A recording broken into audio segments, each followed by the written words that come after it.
Welcome, in front of me is the Axon 10 Pro, and today I'll show you how to record screen on the device.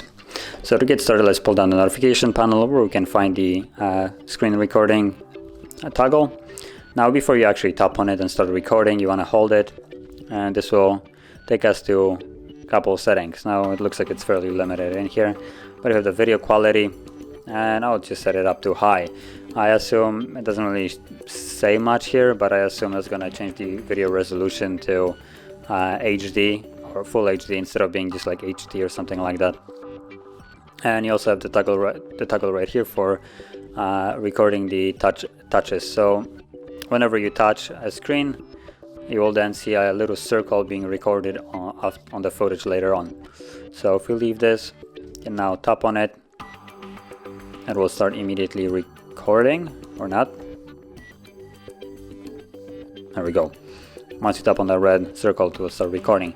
And now, as you can see, there is a little thing following my finger, the white circle. So whatever I do now, it's being recorded. And once you're done, tap on the square there to stop it, and the footage can be found in your photo gallery. So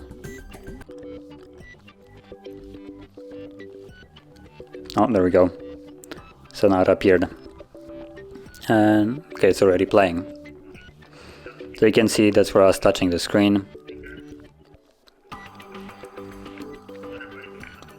So that is basically how this works. And if you found this video helpful, don't forget to hit like, subscribe, and thanks for watching.